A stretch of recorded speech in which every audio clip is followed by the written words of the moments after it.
Les recuerdo que en este mes estamos hablando sobre un tema que debemos grabarlo ahí en nuestro corazón. El tema que estamos trabajando en este mes, o en estos 2 meses ya, en el mes de junio y en el mes de julio, es el poder del... Hola. El poder del... Dile a la persona que está al lado, ¿el Evangelio tiene?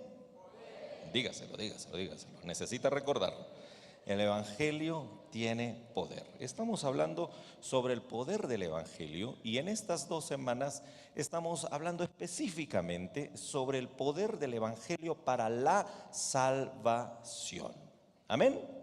Así que vamos a comenzar, o quiero comenzar a compartir con ustedes el mensaje de esta mañana a través de una afirmación poderosa que Jesucristo hizo cuando estuvo aquí en la tierra.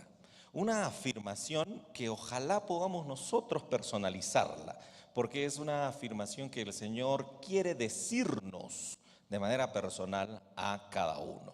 ¿Cuál es esta afirmación? La que va a aparecer ahora en la pantalla. Tu fe te ha... ¿Amén? ¿Lo podemos decir juntos? Tu fe te ha salvado. Mira, mientras estaba procurando preparar este sermón, escuché en esta semana que un amigo me contaba que él en algún tiempo había trabajado en un taller donde arreglan computadoras. Y él me decía que él estaba allí trabajando, no arreglando computadoras porque no sabe nada sobre las computadoras, sino más bien haciendo la recepción y haciendo algunos trámites administrativos.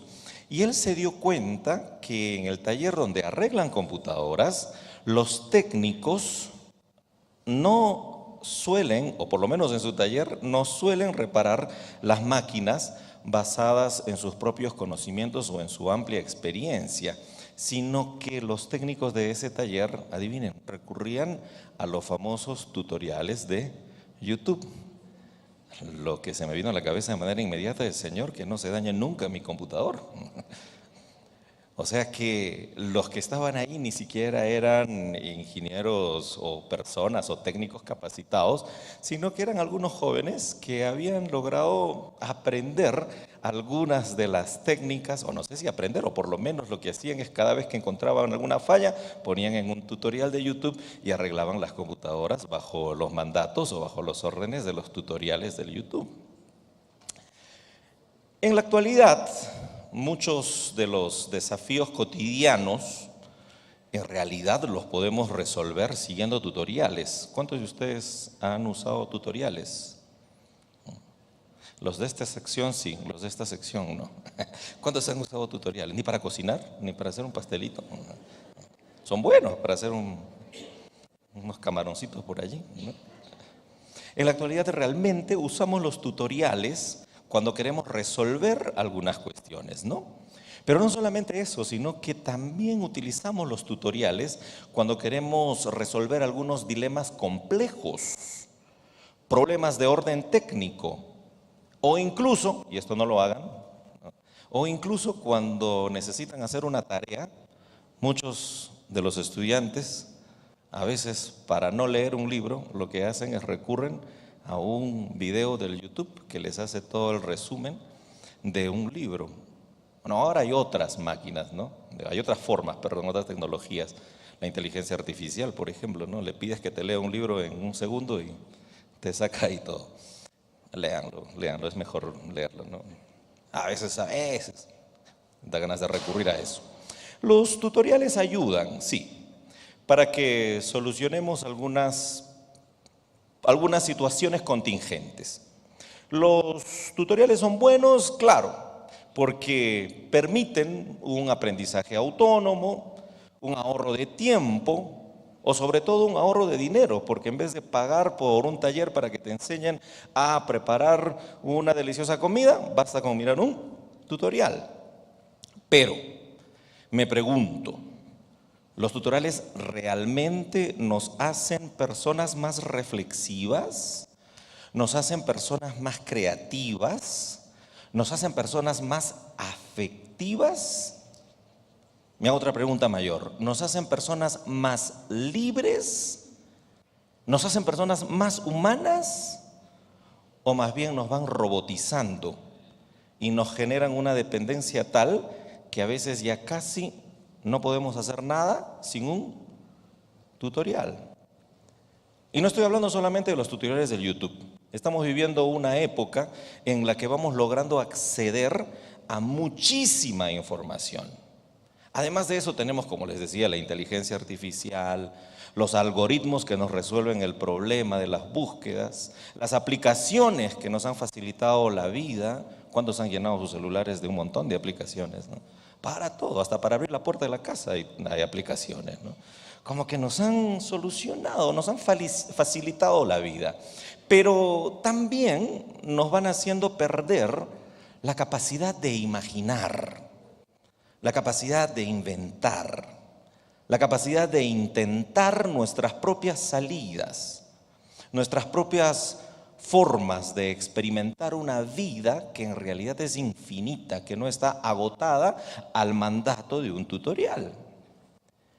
Dicen algunos que con los tutoriales vamos ganando autonomía, porque ya no necesitamos ir a los técnicos, ya no necesitamos ir a las universidades, sino que todo lo podemos alcanzar solamente con la información que aparece en el internet. ¿Vamos ganando autonomía? Puede ser, sí, pero ¿eso significa que vamos siendo mejores? No sé. Miren, últimamente he estado pensando mucho en que si es mejor la autonomía o la interdependencia. Yo personalmente me decanto por lo segundo, la interdependencia. Entre muchas razones hay una que es muy importante, una que Jesús nos dijo. ¿Qué Jesús nos dijo? Que nos amemos los unos a los otros. O sea, nos dijo que no prescindamos de los demás. Porque para el Señor allí estaba un fundamento de la vida. Bueno, en esta mañana no quiero hablarles de comunicación, no soy experto en eso, en tecnología mucho menos, ni sobre redes sociales, sino que traigo estos ejemplos porque hay una frase que ha estado impeliendo mi mente en esta semana, mientras estaba pensando en el sermón que quería compartir con ustedes. Una frase que Jesús les dijo a 4 personas. Solo 4 personas escucharon de la boca de Jesús esta frase. La primera persona es la mujer pecadora de quien les hablé la semana pasada, esa que interrumpió la cena de Jesús en la casa de un fariseo. Está en Lucas, el capítulo 7, verso 36 al 50. A la segunda persona a quien Jesús le dijo esta frase es una mujer que para la gente era una mujer inmunda, una mujer desahuciada por padecer 12 años con flujo de sangre.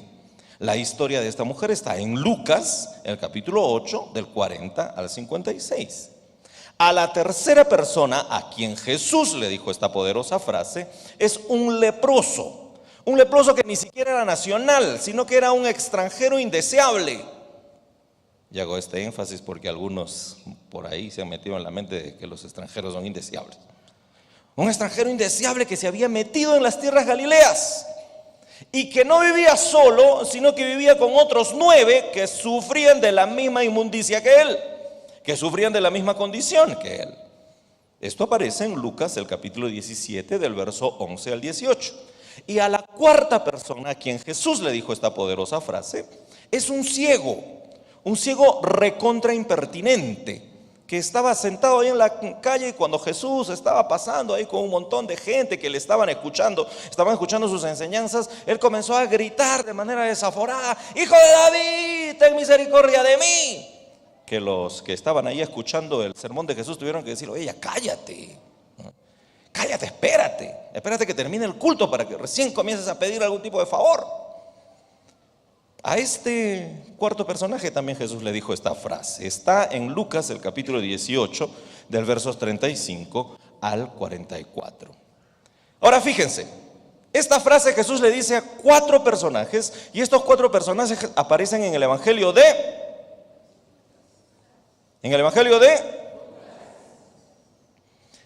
perdón si hoy día voy a dar como una especie de clase, no sé, se me metió así como que el espíritu de profesor. ¿Ya? Eso está en el Evangelio de Lucas. Es curioso porque en el Evangelio de Lucas, fíjense que no les pone el Evangelio nombre a estas personas. Una mujer pecadora, una mujer inmunda, un leproso que andaba con 9 leprosos más, un ciego. Ni siquiera podemos saber cuáles son los nombres de estas 4 personas, quizás porque estas 4 personas eran gentes con condiciones de vida tan deplorables que para las normas judías de aquel entonces ni siquiera merecían un lugar en la memoria. Tenían que pasar al olvido. Por eso es que ni siquiera tienen nombre. A estas personas, o voy a decirlo mejor, así como Lucas quería expresarlo, a estas casi no personas, a estos casi no humanos, Jesús les dijo la contundente afirmación. ¿Cuál es esa afirmación? La que les puse al principio. Tu fe te ha salvado. Lucas el capítulo 7, verso 50, el capítulo 8, 48, el capítulo 17, 19 y el capítulo 18, 42. Van a encontrar ustedes que en el Evangelio de Lucas a estas 4 personas es a quienes Jesús les dice esta frase poderosa. Vamos a reflexionar en algunos mensajes que este poderoso dicho de Jesús nos transmite a nosotros. Miren, cuando yo veo esta frase, una de las primeras preguntas que me saltan, no sé si a ustedes, pero una de las primeras preguntas que me salta a mí, quizás vale hacerse todos esa pregunta, es ¿y de qué los salvó? ¿No? ¿De qué los ha salvado? Como una vez yo estaba dando una clase a adolescentes, y estaba hablándoles sobre la salvación y todo, y un muchacho se levantó y dijo: profe, todo bacán, pero ¿de qué tenemos que ser salvos? ¿No? O sea, decía, ¿de qué significa eso que tenemos que ser salvos? ¿No? Porque ser salvos es como que cuando uno se está ahogando en una piscina y necesita ser salvos. Yo no me estoy ahogando en ninguna piscina ni nada. Me decía, qué una buena pregunta. A ver si repasamos un poco las historias o estas 4 historias. Quizás repasando estas 4 historias nos vamos a dar cuenta de que sus condiciones de vida eran realmente caóticas, ¿no? ¿Recuerdan las 4 historias? La primera era una mujer pecadora. Esa es la segunda. Primero la mujer pecadora, ¿no? Segundo, la mujer con flujo de sangre que había sido señalada como inmunda. Ya no podía acercarse a nadie, no podía tocarle a nadie, porque si ella le tocaba a alguien inmediatamente la podían apedrear porque era inmunda, ¿no? La tercera, el leproso, que no solamente estaba solito, sino que habían ¿cuántos con él? 9. Y el cuarto, el ciego que estaba botado en las calles. Dice el texto claramente que él vivía en las calles, ¿no? O sea, la condición de estas 4 personas era una condición de vida realmente funesta, vergonzosa, desastrosa. Así que estas 4 personas necesitaban urgentemente de ayuda para salir de ese estado de enfermedad, de ese estado de pobreza, de ese estado de maldición y sobre todo de la desdicha en la que se encontraban. Entonces, si nos preguntamos ¿de qué les salvó Jesús? Bueno, ahí está. La condición en la que se encontraban estas personas era una condición que es similar a la de un joven que se está ahogando. Ellos se estaban ahogando en una vida que no era vida para ellos. ¿De qué tenemos que ser salvos? Es la pregunta. Quizás es posible que muchos de nosotros hayamos pasado por esas condiciones paupérrimas en nuestra vida. O de repente estamos pasando una condición caótica como la que pasaron estas 4 personas. De repente no en la misma dimensión, no estamos botados en la calle quizás, pero sí hemos sufrido, ¿no? O sí quizás estamos sufriendo alguna forma de escasez, alguna forma de aflicción, alguna forma de abandono, alguna forma de sufrimiento o alguna forma de depravación. O sea, ¿de qué tenemos que ser salvados? De repente no estamos pasando por la condición en la que ellos estaban, pero algo de ese sufrimiento hemos tenido o podemos tener y necesitamos de la salvación. Aunque es muy probable que muchos de ustedes estén ahora pensando y diciendo, no, yo en realidad no estoy pasando por una situación tan extrema. Tengo mi familia en orden, tengo trabajo, tengo un montón de cosas. Y no estoy pasando por una situación tan extrema. Por lo tanto, ya no necesito de ninguna. ¿De ninguna? Bueno. Yo lo que te diría es de manera primaria, no te confundas. Porque nuestra vida en realidad es tan precaria, y siempre va a ser precaria, que nosotros en realidad no lo podemos todo, no lo tenemos todo, como para no caer alguna vez en algún tipo de crisis o en algún tipo de falta. Así que ayuda vamos a necesitar en algún momento. Quizás de repente ahorita no. Sin embargo, es aún posible que sigas persistiendo en la pregunta, está bien, pero bueno, eso de repente vendrá más adelante. Ahora me va bien. Y no estoy en una condición de mucha necesidad. ¿De qué más debo de ser salvo? Mira, vamos a pensar otra vez en los relatos. Perdonen que de repente les lleve de un lado a otro, ¿no? Como les digo hoy día es así como que medio una clase. Vamos a pensar un poco en los relatos. Pensemos en lo siguiente. Estas 4 personas no solo necesitaban ser salvadas de su trágica condición, sino que también necesitaban ser salvadas, y aquí voy a decir algo, de las consecuencias de los tutoriales. ¿What? Van a decir algunos. Y yo voy a insistir, de las secuelas que había dejado en las demás personas los mandatos que determinan la vida. Voy a procurar ser un poco más claro. Estas 4 personas estaban en esa circunstancia tan deprimente porque así lo había determinado la ley. Quiero ser más claro aún. Miren, tener heridas, tener flujo de sangre, ser ciego, ser mujer, no tiene por qué ser una condición que le hace a una persona dejar de ser humana. No tiene por qué. ¿Me hago entender? O sea, ellos estaban pasando por la condición de leproso, de enfermedad, de mujer y todo lo demás, y eso les había llevado a una condición paupérrima. Y uno se pregunta, ¿por qué? ¿Por qué tener heridas debe llevarte a una condición tan desastrosa? ¿Por qué ser mujer tiene que llevarte a una condición tan desastrosa que ni siquiera podías entrar en una casa? ¿Por qué así de manera pública?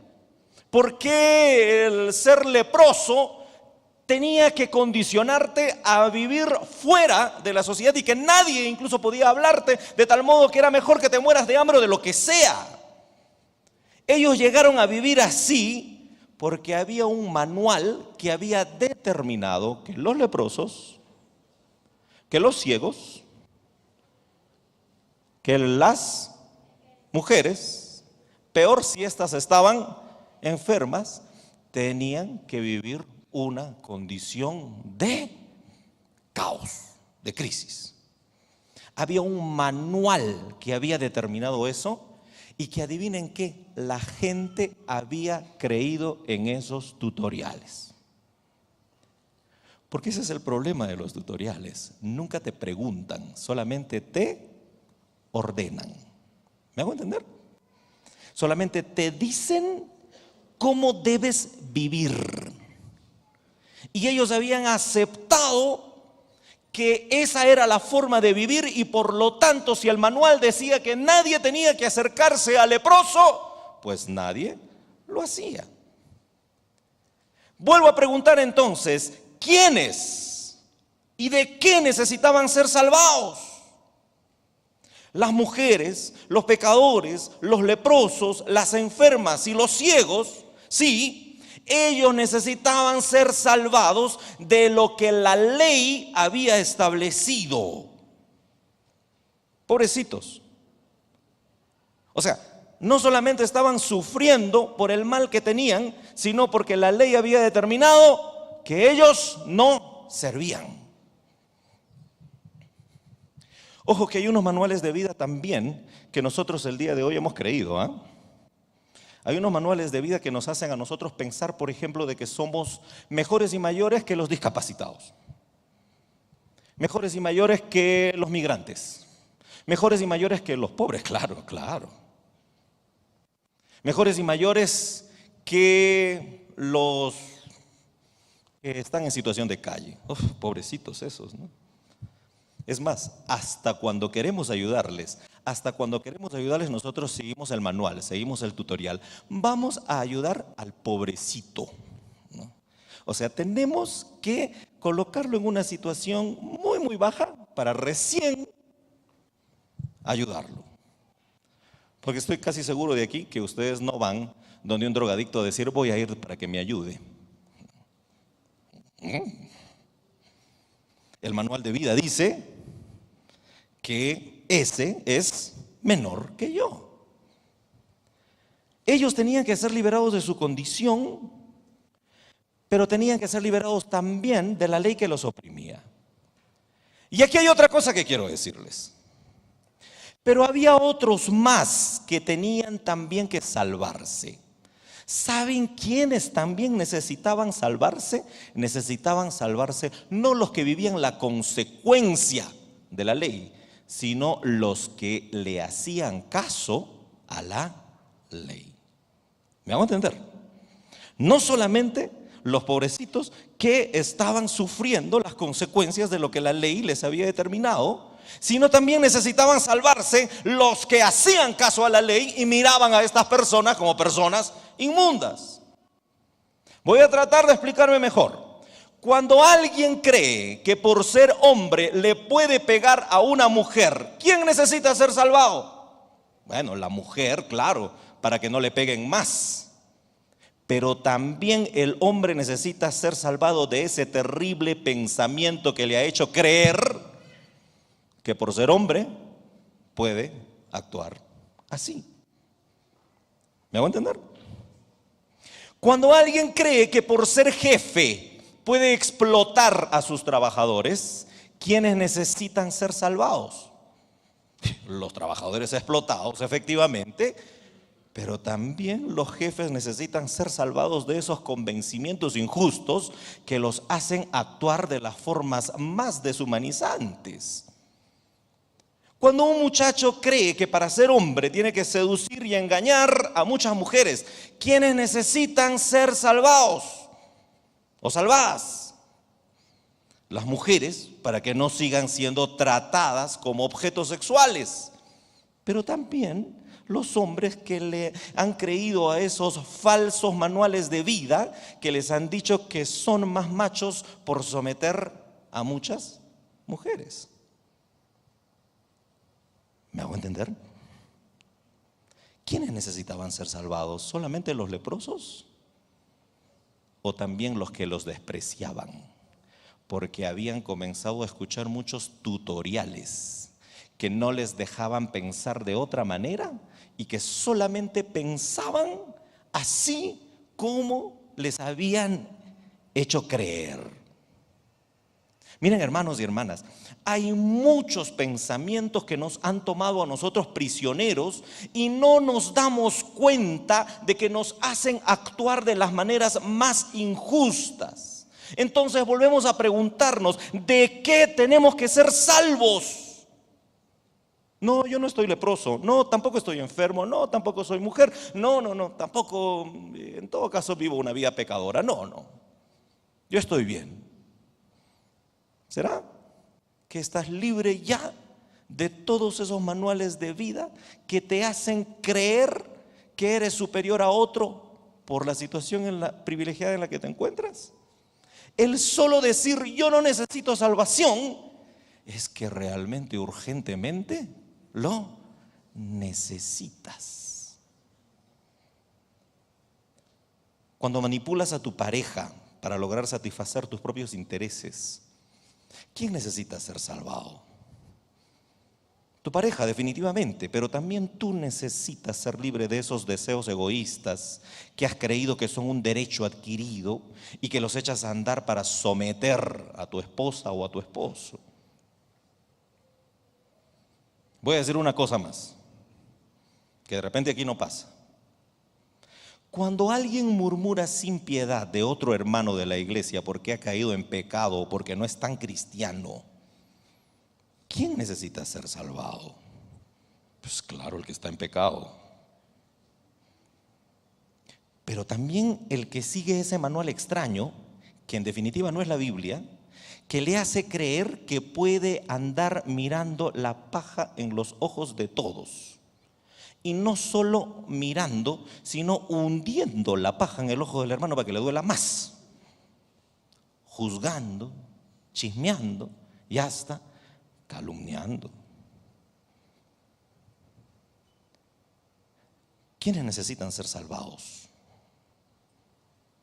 El apóstol Pablo se dio cuenta de que toda su vida él había sido un buen religioso, un buen cumplidor de todos los mandatos de la ley. El apóstol Pablo era de los que practicaba todas las enseñanzas, iba a todos los programas de las sinagogas, se sabía todas las normas, pero eso lo hacía salvo. ¿Eso lo hacía salvo?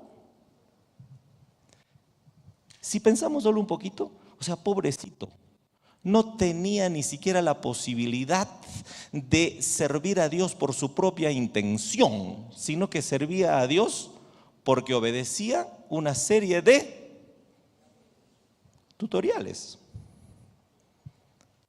La ley dice que tengo que ir los sábados. La ley dice que tengo que dar una limosna. Pobrecito. O sea, hasta un acto de generosidad lo hacía. ¿Por qué? Porque la ley se lo mandaba. O sea, era religioso, creía en Dios, pero era libre. ¿Era libre?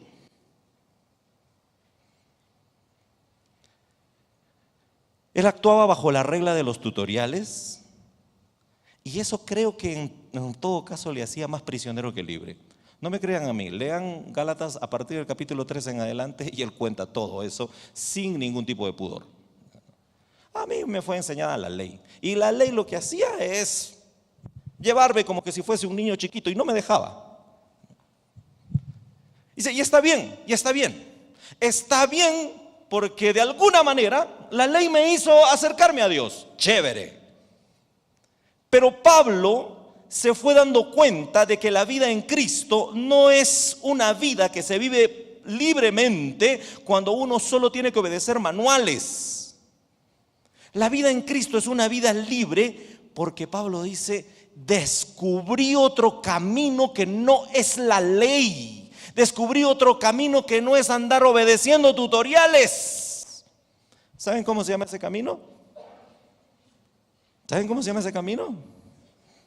La fe. Miren lo que dice Gálatas 3:2. Esto solo quiero saber de ustedes. ¿Recibieron el Espíritu de Dios por el cumplimiento de las obras de la ley o por el oír con fe? Y luego es más empático, más enfático más adelante.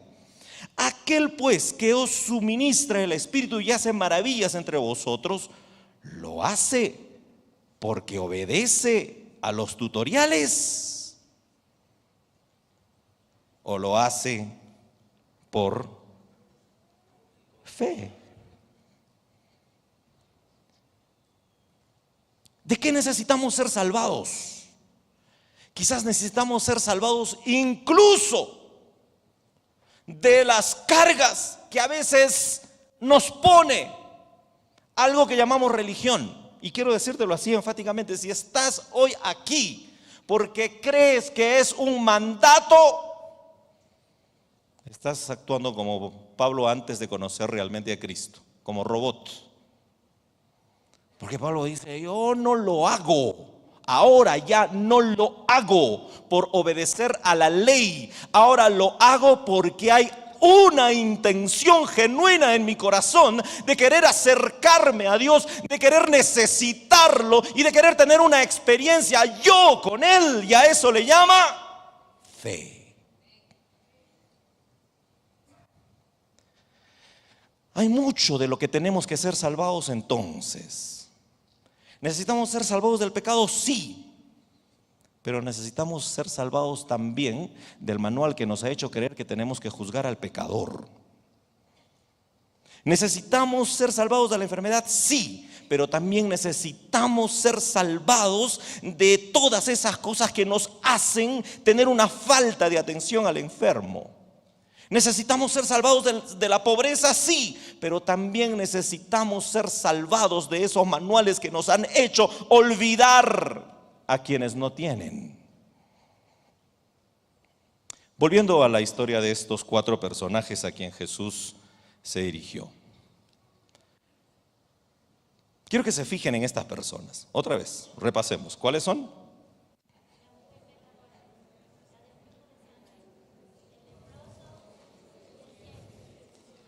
Punto para los de aquí. Otra vez, ¿quiénes son? La mujer.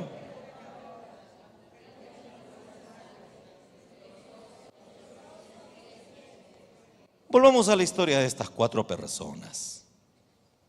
Miren, fíjense que a pesar de que su condición era una condición de inmundicia, porque la ley lo había determinado así, estas personas, estas 4 personas, no quisieron quedarse bajo esa sentencia. Estas 4 personas, a pesar de que había un tutorial que les había dicho, ustedes por ser leprosos tienen que quedarse en el cochino espacio donde han sido destinados.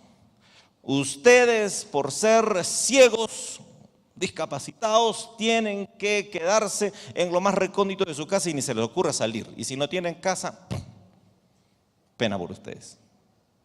Ustedes por ser mujeres no tienen que meterse en ningún espacio donde los varones dominan.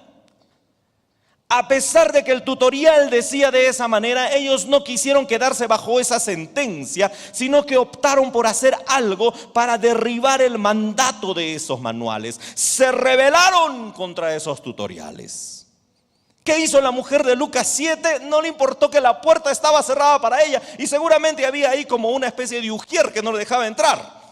Ella lo sacó de lado y entró en la casa de ese mismo hombre que había usado el manual para declararla pecadora. Ella actuó con valor y derramó en los pies de Jesús ese perfume, le pidió perdón y buscó su perdón y al fin, dice la palabra, que fue salva. La mujer del flujo de sangre. Los manuales le decían a esta mujer que no tenía que acercarse a la gente pura, a la gente de bien, porque ella si se acercaba y le tocaba a alguien iba a contaminarlo. Así que no, ella tenía que vivir en las afueras de la ciudad y si es posible ya no tenía que vivir, tenía que pedirle a Dios que le acabe con la vida. Pero ella se hizo paso en medio de una multitud. Qué atrevida esta señora. No tenía que entrar. Allí donde estaba la multitud, nadie la podía tocar, pero aún así se metió. Tocó a Jesús, tocó el manto de Jesús, desbarató lo que los tutoriales decían y se detuvo a hablar con Jesús. Buscó su sanidad, buscó su salvación. El leproso, junto con sus compañeros, no podían entrar en la ciudad. Tenían prohibido hablar con alguna persona, menos podían pedir algo. Además era samaritano y como tal no tenía derecho de solicitar nada. Pero decidió ir más allá de los tutoriales de su época y este sinvergüenza habló con Jesús. ¿Qué dice ahí? Y al entrar en la aldea le salieron al encuentro 10 hombres leprosos, los cuales se pararon de lejos y no podían hacerlo, pero lo hicieron. Alzaron la voz diciendo: Jesús, Maestro, ten misericordia de nosotros. ¿Qué dice que hizo el ciego? El ciego dio voces diciendo: Jesús, hijo de David, ten misericordia de mí. Y los que obedecían a los manuales le reprendían. ¿Para qué? No le importaba. Decidió subvertir eso y clamó con mucho más énfasis: Hijo de David, ten misericordia de mí. Los que se sabían el manual le reclamaban, ¿no? No eres quien, no molestes al maestro. Pero él pidió, buscó y llamó. Fíjate, ya voy terminando con esto. Hubo algo que hicieron estas 4 personas. Dejando atrás los pudores y los temores, tomaron la poderosa decisión de hacer algo que Jesús mismo nos encomienda a hacer. Mateo el capítulo 7, verso 7, dice bien claro: pedid. Nada más dice, luego ¿qué dice? Y luego, algunos creen que fe es solamente lo primero. Dame plata. Pero lo segundo, ¿qué es? ¿Y lo tercero qué es? La fe es actuar, es pedir creyendo. Pero no solo eso, es buscar, hacer el esfuerzo por alcanzar, es llamar. A esos que tomaron la iniciativa de acercarse, de esforzarse por lograr su libertad. A aquellos que, reconociendo su condición maltrecha e indigna, no se quedaron inmóviles aceptando solo los mandatos de la ley, sino que subvirtieron estos mandatos. A esos que se atrevieron a ir más allá de los manuales, ¿qué les dijo Jesús? A estos 4, ¿qué les dijo Jesús?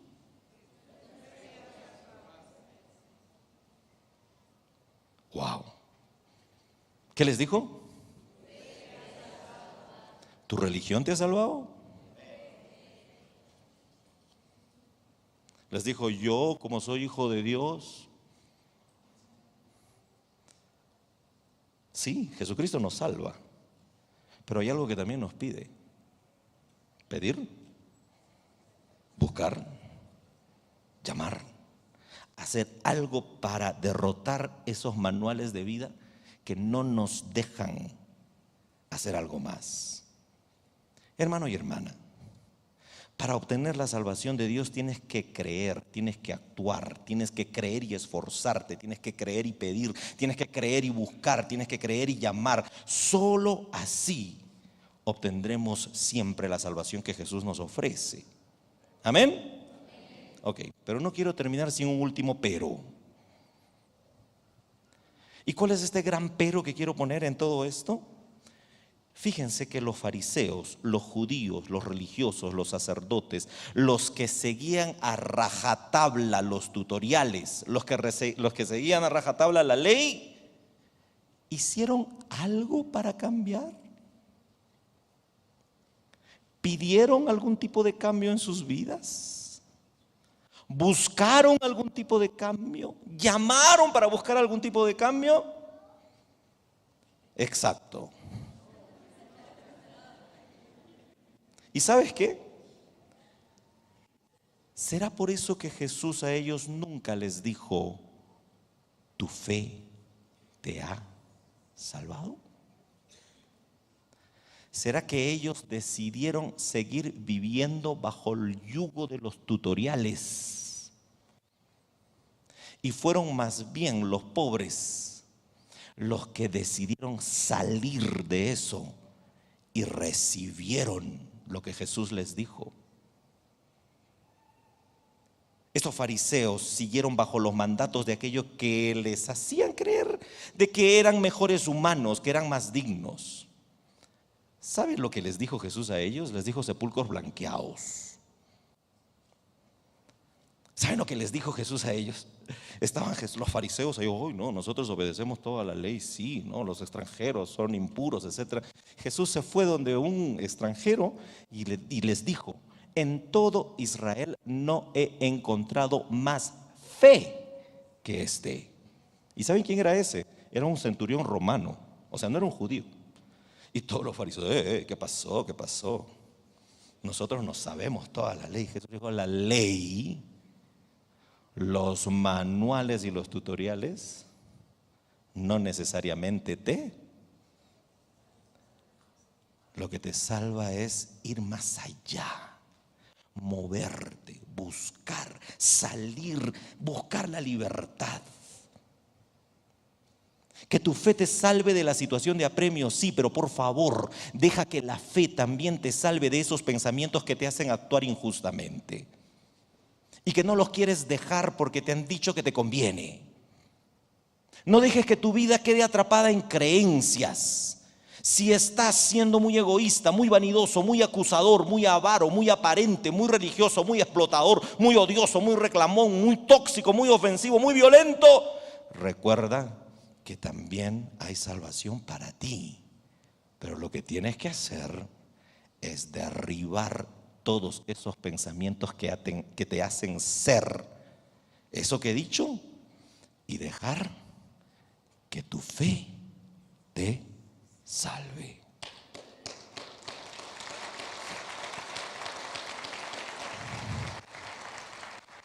Que Jesús te diga también a ti, tu fe te ha salvado. Ponte de pie, por favor.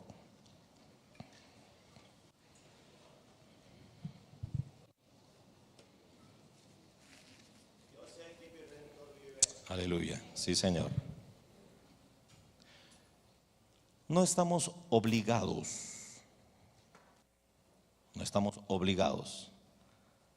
a que todo segundo domingo del mes tengamos que venir aquí adelante a tomar el pan y el vino que está allí. La palabra dice que hagamos memoria cada vez que tomemos del pan y del vino. ¿Memoria de qué? Memoria de un hombre que decidió ir más allá de cualquier paradigma de vida. Esta copa contiene el vino y ese plato contiene el pan. El pan representa el cuerpo y la copa y el vino, la sangre. La sangre, ¿saben de quién? De alguien a quien los manuales le habían dicho de que habían unos que eran mayores y otros que eran menores. Y él dijo: en mi reino no es así. En mi reino no es así. Esta copa y este pan representan la sangre y el cuerpo de un hombre a quien los manuales le habían ordenado, a quien los manuales de la vida en la cual él se encontraba le habían dicho que no tenía que hablar con leprosos, que no tenía que hablar con samaritanos, que no tenía que hablar con pecadores. ¿Y saben lo que él hizo? Habló con leprosos. No solo los habló con ellos, sino extendió su mano y los tocó. Así que ahora que vamos a participar de la Santa Cena, no vengas obligado, no vengas obligada por un manual. Ven si realmente quieres seguir el ejemplo de un hombre que entregó su vida por ti y por mí. Amén. Vamos a pasar